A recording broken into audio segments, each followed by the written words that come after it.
Hello students, आज हम पढ़ेंगे मैटर इन आवर सराउंडिंग का पार्ट 2। लास्ट लेक्चर में हमने पढ़ा था क्या मैटर अपने स्टेट्स चेंज कर सकते हैं, लिक्विड्स गैस बन सकते हैं एंड सॉलिड लिक्विड्स बन सकते हैं। तो आज हम उसे ही थोड़ा और डिटेल में पढ़ेंगे। हमें सबसे पहले पढ़ना है effect of change of temperature. जब हम टेम्परेचर चेंज करते हैं तो किसी भी मैटर पर उसका इफ़ेक्ट कैसे पड़ता है।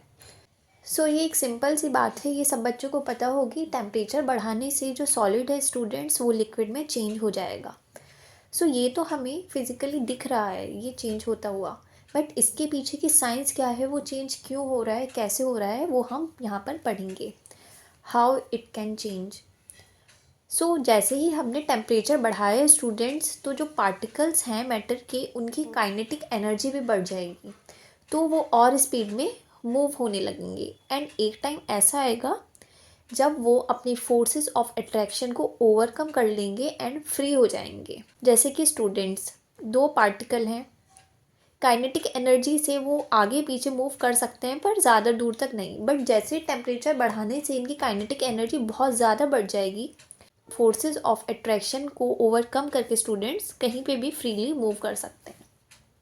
इसी तरीके से जो हमारा सॉलिड्स है उसकी स्टेट लिक्विड में चेंज हो जाएगी, क्योंकि ये पार्टिकल्स अब इजीली कहीं पे भी मूव कर पा रहे हैं। The energy supplied by heat overcome the force of attraction between particles and they move freely. देखते हैं what is melting point. Minimum temperature जिस पर सॉलिड जो है लिक्विड में चेंज होता है उसे ही हम मेल्टिंग पॉइंट बोलते हैं। एंड ये भी हमें कंसीडर करना है एटमॉस्फेरिक प्रेशर पर। मेल्टिंग पॉइंट ऑफ आइस जो है वो है 273.15 केल्विन। ये एक यूनिट है, जैसे कि डिग्री सेल्सियस होता है स्टूडेंट्स, ये इक्वल होता है 0 डिग्री सेल्सियस के। मीन्स 0 डिग्री सेल्सियस पर जो हमारा आइस है वो मेल्ट होना स्टार्ट हो जाएगा। एंड इस प्रोसेस को कहते हैं स्टूडेंट फ्यूजन। सॉलिड्स जब कन्वर्ट होते हैं लिक्विड्स में। अब हमें एक और टर्म पढ़ना है बच्चों, लेटेंट हीट या फिर लेटेंट हीट ऑफ फ्यूजन। ये कौन सी हीट होती है? एक केजी सॉलिड को कन्वर्ट करने के लिए लिक्विड में जितनी भी हीट हमें चाहिए जो उसकी फोर्सेस को ओवरकम कर ले एंड वो लिक्विड में कन्वर्ट हो जाए, उसे ही हमने नाम दिया है latent heat of fusion. Now students, हमने मेल्टिंग पॉइंट तो पढ़ लिया है, अब बॉइलिंग पॉइंट क्या है। सॉलिड लिक्विड में जब चेंज होता है जिस मिनिमम टेम्परेचर पे होता है उसे बोलते हैं मेल्टिंग पॉइंट। एंड जिस मिनिमम टेम्परेचर पे लिक्विड अगेन अब गैस में कन्वर्ट होगा, क्योंकि हमने टेम्परेचर इंक्रीज़ किया हुआ है एट एटमॉस्फेरिक प्रेशर, उसे ही हम बोलते हैं बॉइलिंग पॉइंट। ये एक बल्क फिनोमेना है। तो बॉइलिंग पॉइंट ऑफ वाटर होता है 373 केल्विन। तो 373 स्टूडेंट्स कैसे, 273 प्लस 100 केल्विन। एंड 273 को हम 0 डिग्री कंसीडर करते हैं एंड वो 0 डिग्री सेल्सियस के बराबर होता है। जब हम उसमें 100 केल्विन ऐड करेंगे तो वो हो जाएगा 100 degree Celsius. In simple terms जो बॉइलिंग पॉइंट ऑफ वाटर होता है वो होता है 100 degree Celsius and melting point of ice होता है 0 डिग्री सेल्सियस। यहाँ से आप कन्वर्जन भी समझ सकते हैं। अगर आपको सेल्सियस टू केल्विन करना है तो आप इसमें 273 ऐड करेंगे, एंड अगर आपको केल्विन टू सेल्सियस करना है तो आप 273 सब्ट्रैक्ट कर देंगे स्टूडेंट। नाउ अब हमें पढ़ना है effect of change of pressure. Pressure change करने से क्या इफेक्ट पड़ता है। तो अगर हम मैटर पर अप्लाई करते हैं ज़्यादा प्रेशर एंड उसका टेम्परेचर जो है हम उसे रिड्यूस कर देते हैं, तो हम लिक्विफाई कर सकते हैं गैसेस को। अगर आपके पास कोई भी गैस है, अगर हम उस पर प्रेशर अप्लाई करेंगे एंड टेम्परेचर रिड्यूस कर देंगे तो वो लिक्विफाई हो जाएगी, उसके मॉलिक्यूल जो दूर दूर थे वो पास पास आ जाएंगे। इसका एग्जाम्पल है स्टूडेंट्स एलपीजी गैस, जो हम अपने घरों में यूज़ करते हैं, लिक्विफाइड पेट्रोलियम गैस।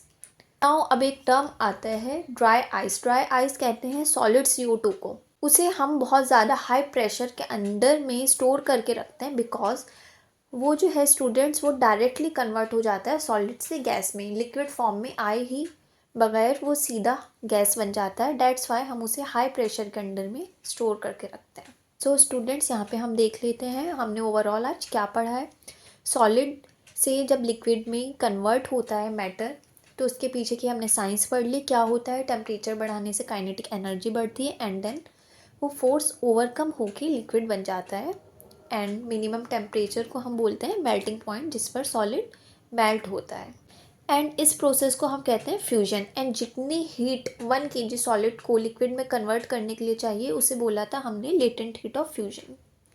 एंड इसका अपोजिट अगर लिक्विड सॉलिड में बन रहा है इसे कहते हैं हम सॉलिडिफिकेशन। नाउ अगेन टेम्परेचर हम राइज कर रहे हैं तो लिक्विड गैस में कन्वर्ट होगा, इस प्रोसेस को कहते हैं हम vaporisation. And opposite of this gas converts into liquid, उसे हम बोलेंगे कंडेंसेशन। सो हमने कंडेंसेशन कहाँ देखा होगा बच्चों, जब हम किसी भी बॉइलिंग सब्सटेंस के ऊपर अगर हम उसे कवर कर देते हैं तो आप उसके सरफेस पे छोटे छोटे वाटर ड्रॉपलेट्स देखेंगे, तो वो कंडेंसेशन का ही रिजल्ट है। देन हमने जैसे अभी ड्राई आइस का एग्जांपल पढ़ा है, उसमें क्या होता है सॉलिड डायरेक्ट कन्वर्ट हो जाता है गैस में, इस प्रोसेस को हम कहते हैं सब्लिमेशन। एंड अगर गैस कन्वर्ट हो रहा है सॉलिड में तो हम इसे बोलते हैं deposition. So students, in today's lecture हम यहीं तक रखते हैं। आपका एक टॉपिक और बच गया है जिसे हम नेक्स्ट पार्ट में कवर करेंगे। Then your chapter is completed. I hope आपको यहाँ तक कोई डाउट नहीं होगा। Thank you.